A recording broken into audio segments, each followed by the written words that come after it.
మీ పరిచయం అద్భుతం. అంటే మీరు మీ సినిమాలు గాని, ఇటు మీ వ్యాపారాలు అన్నీ గూడా చాలా కాంట్రాడిక్టరీగా ఉంటాయి. అవును. చూస్తే మళ్ళీ ఆధ్యాత్మికంలో మళ్ళా మీరు ఒక ఉన్నత శిఖరం. ఎట్లా జేస్తారు? ఎట్లా మేనేజ్ జేస్తున్నారు ఇదంతా? అంటే నేను అందరిలాగే సామాన్యురాలిని. ఓకే. నాకు జీవితంలో కొన్ని ఆశలనేది ఉంటాయి. ఓకే. సో, నేనెందుకు ఏ పర్పస్ మీద వచ్చాను అనేది నాకొక అవగాహన ఉంది. రైట్. అది అర్థం చేసుకొని అది ఒక ప్రయాణం. రైట్. కానీ చిన్నప్పుడు నాకేదైతే చిన్న చిన్న కోరికలుంటాయో మరవి కూడా తీర్చుకోవాలి గాబట్టి, ఓకే. ఓకే.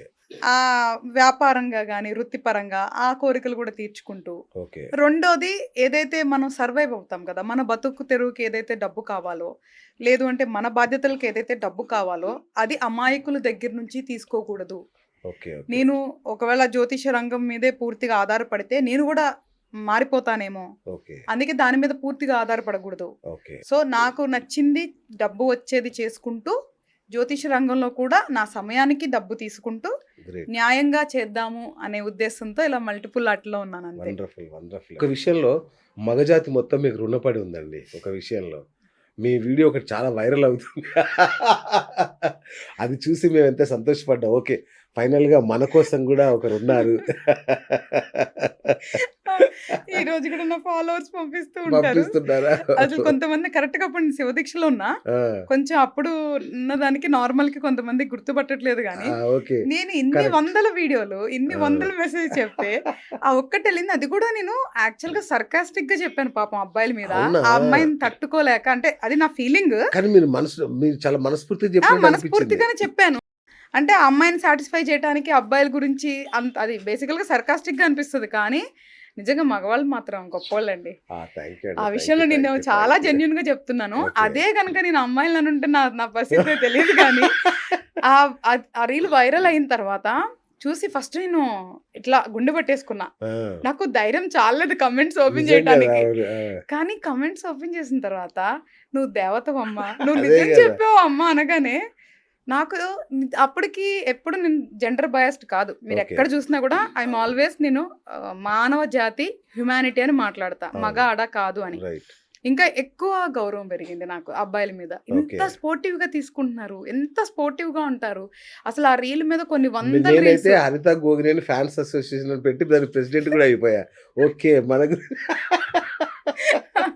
వండర్‌ఫుల్. ఓకే. ఇదేంటి అది అంటే ఎలా చెప్పారు మీరు దాన్ని? అట్లా పురుషుల మీద మీకు ఆ సానుభూతి ఎందుకు కలిగింది? సానుభూతి అంటే కాదు. బేసిక్‌గా ఎందుకు అడుగుతున్నా అంటే మేడం, అవును. రేప్ అనే దాన్ని కూడా పురుషులే ఎంజాయ్ చేస్తారు. మామూలుగా అంటే అవును. ఉన్న మన సమాజ రీతిలో చూస్తే అవును.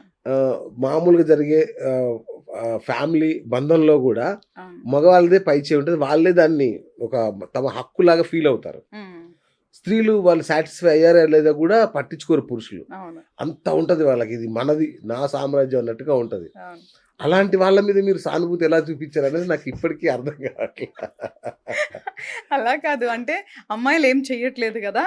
అబ్బాయిలే చేస్తున్నారు అంటే, అమ్మాయిలేం చెయ్యక కాదు. అబ్బాయిలు కోఆపరేట్ చేస్తున్నారు కాబట్టి బయటికి రావట్లేదు అనేది సందర్భం. అంటే ఇది భలే ఉంది. అమ్మాయిలేం చేయట్లేదని ఎలా చెప్తారు? చేయకుండానే ఉంటారా? ఓకే. కాదు గదా! అవును. అవును. అయితే ఏంటంటే అమ్మాయిలు శారీరకంగా కొంచెం బలహీనంగా ఉంటారు. మానసికంగా బలంగా ఉంటారు. బలంగా వాళ్ళకిష్టం ఉంటారు. యెస్. లేకపోతే అంత ఈజీగా ఉండరు. అవును. అబ్బాయిలేంటంటే కొంచెం వెల్కమింగ్‌గా, అవును. ఓపికగా, కోఆపరేషన్‌గా కొంచెం ఉంటారు. వెల్కమింగ్ ఏంటండి. 2000% so any time, any centre అన్నట్టుగా. సో, అందుకనే అలా అంటే అది నా ఫీలింగ్ ఎప్పటినుంచో. ఓకే. ఇంతకుముందు అది నేను వేరే ఛానెల్‌లో కూడా చెప్పాను. అవునా? ఒక ఓకే. సాటిలైట్ ఇంటర్వ్యూ ఛానెల్‌లో గూడా అచ్చా! అబ్బాయిల గురించి ఇలా మాట్లాడేటప్పుడు అప్పుడు కూడా ఇంతే. ఆ!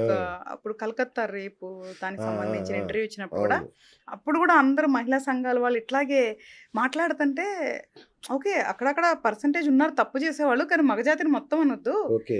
బట్ ఆడవాళ్ళు ఏం చెయ్యక కాదు. బట్ కాతే వాళ్ళు కోఆపరేట్ చేస్తున్నారు. అందుకే బయటికి రావట్లేదు. ఓకే. చేయనప్పుడు అవి కూడా బయటకొస్తాయి అని అలాగా అచ్చా! నాకనిపించింది చెప్పాననమాట. సూపర్ అండి. ఏదైనా మగవాళ్ళ పాలిట దేవత మీరు. ఆ విషయం మీరు ఫిక్స్ అయిపోండి. రైట్. Okay ma'am. మీరెక్కువ కర్మ సిద్ధాంతాన్ని నమ్ముతారు. అంతేనా? హ్మ్. సో, కర్మ సిద్ధాంతాన్ని నమ్మినప్పుడు అంటే అలాగే మీరు జ్యోతిష్యురాలు మళ్ళీ. ఈ 2 ఒక రకంగా నాకు కాంట్రాడిక్టరీ అనిపిస్తాయి. ఎందుకంటే గ్రహాలను నమ్ముకుంటే కర్మల్ని తప్పించుకోవచ్చంటారు. కర్మ సిద్ధాంతం ప్రకారం ఏమో అన్నీ మనం తెచ్చుకున్న కర్మల ఖచ్చితంగా చేసి తీరాల్సిందే, వారిని అనుభవించి తీరాల్సిందే అంటారు. సో ఇంతకి ఏది కర్మల్ని నమ్మాలా, గ్రహాల్ని నమ్మాలా? అసలు ఈ రెండు వేరు కాదు, ఓకే. ఇదంతా ఒకటే సిస్టమ్. ఓకే. కర్మ అనే ఒక సిస్టాన్ని ఈ యూనివర్స్ నడిపించే శక్తి, అంటే మనం దైవం అంటాం, రైట్. క్రియేట్ చేసి వదిలేశారు. ఓకే. మనం దాన్ని పెంచుతాము, పెంపొందించుతాము, తగ్గించుకుంటాము. మనం చేసే దాని మీద ఆధారపడి ఉంటుంది. ఓకే. కర్మ అనేది ఒక సిస్టమ్, అది నడుస్తూ ఉంటుంది. రైట్. మనం చేసిన మంచి చెడులు లెక్కలు జరిగి వాటికి సపరేట్గా అకౌంట్స్లోకి వెళ్తూ ఉంటాయి. ఓహో. ఇప్పుడు ఈ జన్మలో ఏదైతే చేసామో మనకి అకౌంట్స్లో పడిన తర్వాత నెక్స్ట్ జన్మ కర్మ డిసైడ్ చేస్తుంది. ఓకే. ఎక్కడ పుట్టాలి, ఎలా పుట్టాలి, ఎందుకు పుట్టాలి, పుట్టిన తర్వాత ఏం చేయాలి అనే ఒక ప్రణాళికతో ఓకే. మన బర్త్ చార్ట్ అనేది ఏర్పడుతుంది. ఓకే. సో ఎప్పుడు మనం ఎవరికి ఏ టైంలో ఎలా పుట్టాలి అనేది జాతక చక్రం, ఆ గ్రహాలను నిర్ణయించేదే కర్మ. ఓకే. ఓకే. సో గ్రహాలు ఇక్కడ ఏం కాదు, సెపరేట్ గా వాళ్ళు హీరోస్ కాదు, విలన్స్ కాదు. గ్రహాలు నిమిత్త మాత్రులు. ఇదేదైతే సిస్టమ్ ఉందో ఆ సిస్టంలో వాళ్ళకు కూడా కొన్ని రోల్స్ ఇచ్చారు. అచ్చా, కర్మ సిద్ధాంతంలో అవి కూడా పాత్రలే. ఎగ్జాక్ట్లీ. Okay, ఇప్పుడు super. సింపుల్ కర్మ సిద్ధాంతం అనేది డైరెక్షన్ అయితే, గ్రహాలు హీరో హీరోయిన్ యాక్టర్స్ లాంటి వాళ్ళు. అలాగా దీని ఫండింగ్ ప్రొడ్యూసరే యూనివర్సల్ లార్డ్ అంతే. మరి అనుభవించే వాళ్ళంతా ప్రేక్షకుల. ఎగ్జాక్ట్లీ, చాలా బాగా చెప్పారు, అది వాస్తవం. ఓకే. సో కర్మ అనేది ఏంటి అంటే అదొక సిస్టమ్, అది పనిష్మెంట్ కాదు, వరము కాదు. వెరీ సింపుల్ గా మనం అర్థం చేసుకోవాల్సింది. ఓకే. మంచి చేస్తే మంచి వస్తుంది, చెడు చేస్తే చెడు వస్తుంది. సో నేను ఎప్పుడు అదే చెప్తున్నా, ఇది సైన్స్ పరంగానే చూసుకుందాం. నేనేమి మూఢనమ్మకాల్లాగా నమ్మమని చెప్పట్లేదు. రైట్. ఇప్పుడు న్యూటన్ లా ఇది సైన్స్ అంటున్నారు కదా, every action has an equal opposite reaction అంటున్నారు కదా. కరెక్ట్. అలాగే మనం చేసే ప్రతి పనికి ఫలితాలు ఉంటాయి కదా, అవును. అది మంచి చెడు అనేది ఈ కర్మ సిస్టంలోకి వస్తుంది. ఓకే. ఓకే. సో దానికి తగ్గట్టుగా నెక్స్ట్ మన లైఫ్ డిజైన్ చేయబడుతుంది. ఓకే. అది కూడా పూర్తి స్థాయిలో కర్మ చేతుల్లో ఏముండదు, మన చేతుల్లో కూడా ఉంటది.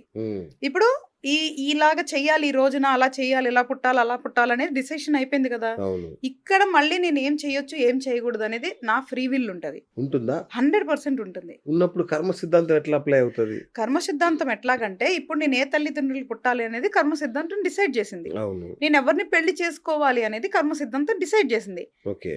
నాకు సపోజ్ ఎగ్జాంపుల్ చెప్తున్నా, రైట్. పూర్వ జన్మలో నేను ఒక అమ్మాయిని, నా భార్యని బాగా బాధలు పెట్టేసేసి ఒక చెడ్డ భర్తని. అవును. ఈ జన్మలో నాకు అది రివర్స్ లో నేను దాని రుణం తీర్చుకోవాలి. అచ్చా.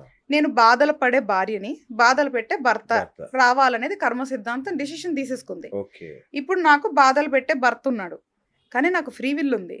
ఇప్పుడు అతని చేతుల్లో నేను బాధలు పడాలా, అతన్ని మార్చుకోవాలా, లేదా అతను వదిలేయాలా, నా చేతుల్లోనే ఉంది కదా. ఒకవేళ మీరు వదిలేశారు అనుకుందాం, అవును, మరి ఆ కర్మను మళ్ళీ ఎప్పుడు అనుభవిస్తారు? అనుభవించాల్సిన అవసరం లేదు. అది ఏదైతే వచ్చేసిందో అది అక్కడతో అయిపోయింది కదా. నేను ఇప్పుడు చేసే పనులు బట్టి ఇంకా అంటే ఇప్పుడు ఈ వదిలేయటం జ్ఞానంతో వదిలేయాలి. ఎట్లా పడితే ఎట్లా గర్వంతోనో వాటితో కాదు. వాట్ ఎవర్ జరిగింది, నేను దీన్ని ఒప్పుకుంటున్నా, ఎరుకతో చేయాలి. ఇది నా కర్మానుసారం ఈ మనిషి వచ్చాడు, ఈ మనిషిని నేను ద్వేషించట్లేదు. ఓకే. నేను చెప్పే వదిలేటువంటి కోపంతో వీడంతా చూద్దామని వదిలేసి కేసులేసి అట్లా కాదు నేను అంటుంది.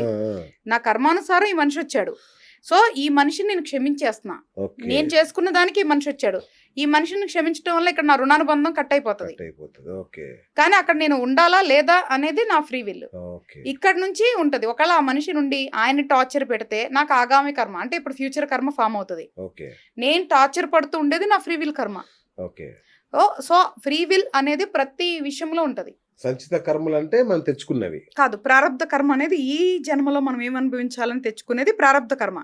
సంచిత కర్మ అంటే అక్కడ బిగ్ అకౌంట్, స్విస్ అకౌంట్, అన్ని జన్మలకి సంబంధించి పోగే అకౌంట్ సంచిత కర్మ. ఈ జన్మలో ప్యాకేజ్ మాత్రమే ప్రారబ్ధ కర్మ. దట్ ఈస్ ఫిక్స్డ్ ప్రోగ్రామ్, తెచ్చుకున్న ప్రోగ్రామ్, అది మారదు. ఆగామి అంటే మళ్ళీ ఫ్యూచర్ ఇప్పుడు మనం చేసే వాటి వల్ల స్టోరేజ్ అయ్యేది. మూడే సింపుల్.